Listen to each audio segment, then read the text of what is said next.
Salut tout le monde et bienvenue dans votre rubrique préférée, tout ce que j'aurais aimé savoir. Aujourd'hui, comme d'habitude, c'est un sujet chaud, un sujet de feu. Alors aujourd'hui, nous allons parler d'un thème, la bienveillance.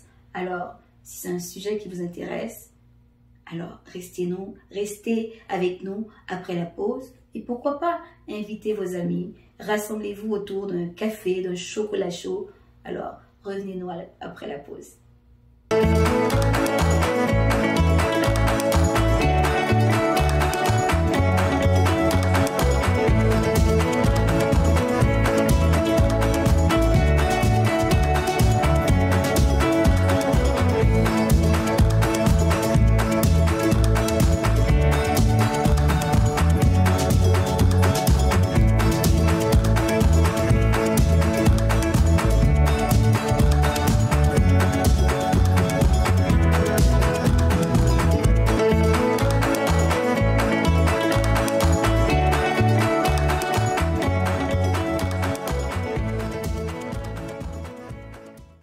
Bonjour, alors me revoilà.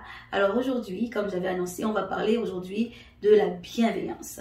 La bienveillance, c'est quoi? Ça mange quoi en hiver? Qu'est-ce que c'est que la bienveillance? Souvent on parle de bienveillance, tout ce que je veux moi-même, tout ce que je veux que vous puissiez retenir de la bienveillance, c'est vraiment la bienveillance, c'est le fait d'être, de pardonner, de pouvoir pardonner. Le fait de pouvoir excuser les fautes des autres, le fait d'être aimant envers quelqu'un, le fait vraiment d'être généreux de sa personne avec les autres. Souvent on prend la bienveillance, c'est toujours par rapport aux autres. Le fait d'être doux avec les autres. Et là, ça m'a fait toujours penser, oui, être bienveillant, c'est très bon envers les autres. Et je veux, comme étant un super héros, puisque lorsqu'on a une attitude, c'est un choix. Je vais toujours vous revenir avec le pouvoir de choix que vous avez. Être bienveillant, être gentil avec les autres, c'est un choix qu'on a décidé de faire. Mais souvent, on pense à la bienveillance comme quelque chose qu'on donne aux autres, qu'on doit faire, être gentil, être aimable envers les autres. Mais je me suis dit tout simplement, mais oui, il faut être bienveillant avec les autres, mais avant tout, il faut être bienveillant avec soi. Souvent, on est gentil avec les autres, on pardonne souvent aux autres, on tolère beaucoup les autres, mais quand il s'agit de nous-mêmes, on est dur avec nous-mêmes. Et si je vous parle à vous, comme ado, mais c'est une situation que beaucoup des adultes peuvent se retrouver là-dedans. Donc, on est gentil avec les autres, on écoute les autres lorsqu'ils ont des difficultés, lorsqu'ils ont des problèmes, mais on ne s'écoute pas. On ne prend pas du temps pour soi. On n'est pas gentil avec soi. Donc, d'où l'importance avant tout d'être bienveillant avec les autres. Il faut l'être, il faut vraiment pratiquer la bienveillance avec soi. Comment on peut pratiquer la bienveillance avec soi? Par exemple, quand on fait des erreurs, au lieu de se torturer, lorsqu'on a fait même l'erreur la plus grande possible, peu importe. On a tous fait des erreurs et on fera toujours des erreurs.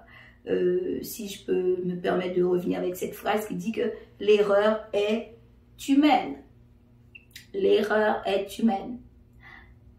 Rappelez-vous de cette phrase. À chaque fois vous allez faire des erreurs dans la vie, l'erreur est humaine. L'erreur, ce sont les humains qui les font, tout simplement. Alors, reste toujours. Au lieu d'être estomaqué ou comment je pourrais dire, de s'en vouloir toute la vie, de traîner des pensées négatives, d'être anxieux ou d'être triste, peu importe. Non, l'erreur est humaine. On en a fait, toujours encore une fois. Dans le passé, on en a fait. Le passé, on ne peut pas changer. Le présent, on va essayer de les diminuer parce qu'on est plus conscient. Mais le futur, on ne sait pas. On ne sait pas on va rencontrer, qui peut parfois nous taper sur les nerfs, qui peut nous déranger.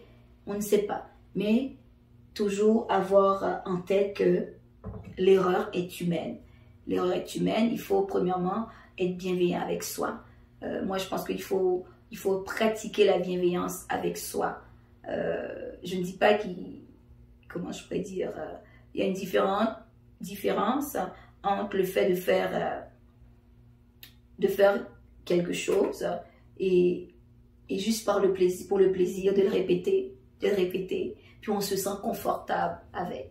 Ça, c'est une autre autre histoire, une autre paire de manches. Mais je parle vraiment lorsque tu fais quelque chose et que tu en es consciente et puis tu te sens mal à l'intérieur d'avoir parlé à tes parents, d'avoir parlé à vos parents de cette façon-là, ou d'avoir insulté quelqu'un, ou peu importe, de vous être moqué de quelqu'un. Ça, c'est quelque chose qui peut arriver à tout le monde. Ou par exemple, dans le courant, pour se sentir bien, on a suivi quelqu'un dans une mauvaise voie, dans une mauvaise activité. Puis après, on se sent mal. On se sent mal tellement que le monde semble s'écrouler autour de nous. Comme je dis souvent, les adolescents, dans cette période-là, les émotions sont toujours multipliées de façon exponentielle. Je n'ai pas racine carrée 2, mais c'est vraiment exponentiel. Tout est gros. Donc, au lieu de rentrer dans une spirale émotive à n'en plus finir, tout simplement, on ramène ça sur terre en se disant l'erreur est humaine. J'aimerais ça que vous le répétiez, vous répétez et que vous l'écriviez quelque part. L'erreur est humaine. Vous avez fait cette erreur-là, vous avez fait ce qu'il ne fallait pas, il faut l'accepter. Donc ça, c'est vraiment ça vient avec le super pouvoir de faire des choix. Lorsqu'on fait des erreurs, au lieu de dire « mais j'ai fait ça à cause de quelqu'un », on commence à trouver des coupables. On va faire ça de façon responsable. Parce que lorsqu'on commence à faire des choix, des petits choix, des moyens choix ou des grands choix, il faut être capable d'assumer ses responsabilités. Donc, quand j'ai bien choisi, malgré que j'ai bien choisi, je fais quand même des erreurs. Malgré que je pense avoir fait un bon choix, je fais des erreurs. Prenez l'habitude. Respirez 3 fois ou jusqu'à ce que nos pensées, notre système nerveux redevienne normal, de façon régulière, à le réguler, à retrouver son calme. C'est correct, c'est normal, c'est correct de dire tout va bien. Et l'erreur est humaine. Et qu'est-ce que je peux faire pour ne plus répéter cette expérience-là, pour ne plus répéter ce qui est négatif pour moi.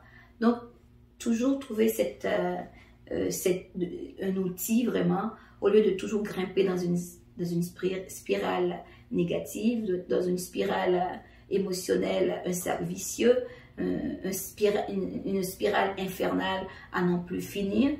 Donc, on peut quand même utiliser cet outil, premièrement respirer et se dire tout va bien, que l'erreur est humaine et avoir de la compassion pour soi. Parce que lorsqu'on fait des erreurs, il faut se dire, si j'ai fait des erreurs, c'est parce que là, le moment où j'ai posé cet acte, j'ai eu cette attitude, j'avais tout simplement une connaissance X. Et parce que j'ai eu cette connaissance, il y a beaucoup de choses que je n'avais pas accès, que je ne comprenais pas. Et c'est correct. Il y a des erreurs que vous avez faites quand vous avez 5 ans, que vous n'avez plus répétées à 7 ans, que vous n'avez plus répétées à 10 ans. Et à 11, 12 ans, vous ne les répétez plus. Mais peut-être qu'il y a d'autres choses que vous faites encore. Soyez bienveillant. Soyez doux envers vous-même. Vous êtes en apprentissage. On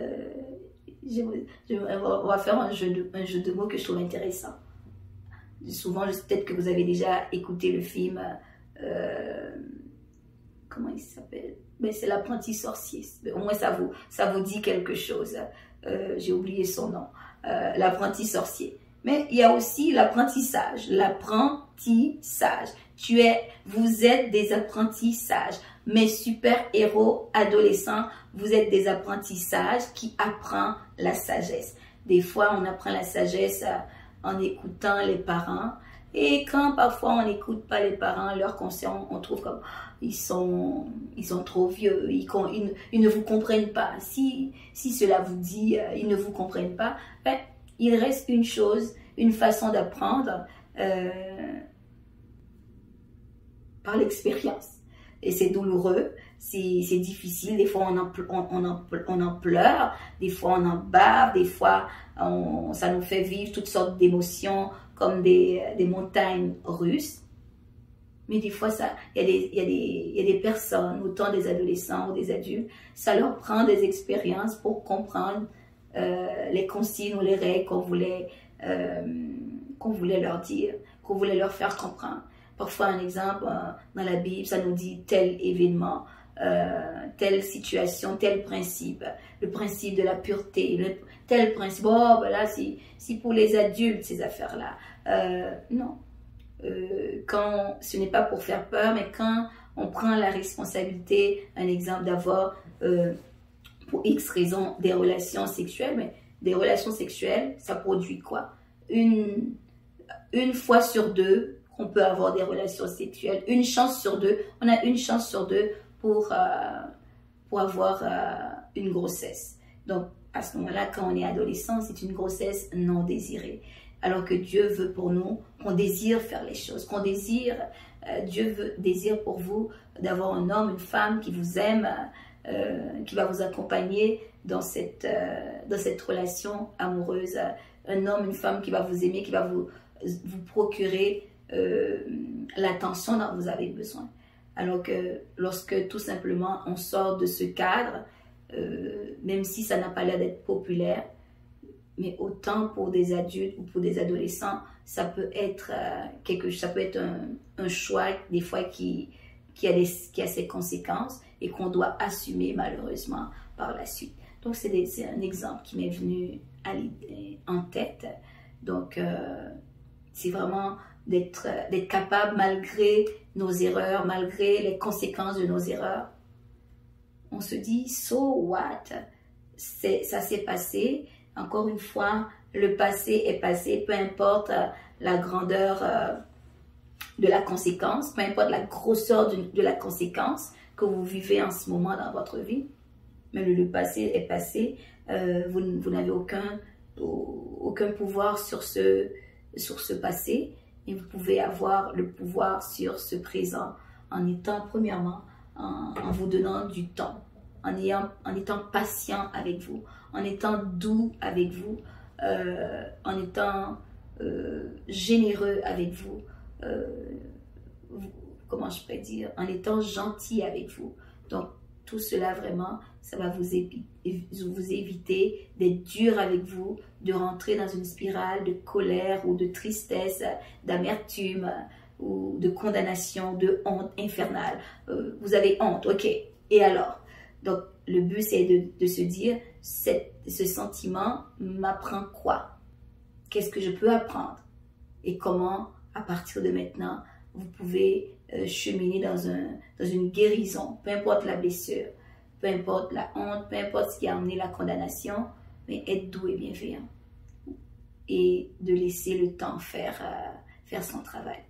Alors, aujourd'hui, je voulais vraiment aborder le thème de la bienveillance. Si c'est un sujet qui vous intéresse, dites-moi en commentaire qu'est-ce que vous avez compris, comment ça vous a touché. Et n'oubliez pas de liker, pourquoi pas, et de transférer cette vidéo à quelqu'un à qui ça peut être utile. Sur ce, n'oubliez pas de prendre soin de vous. Vous êtes le super-héros de votre vie. Prenez soin de vous, de votre santé mentale et de votre corps. Vous êtes le temple de Dieu. Vous êtes une habitation, une machine sur 2 pieds. Alors, prenez soin de vous. Je vous aime beaucoup. À la prochaine.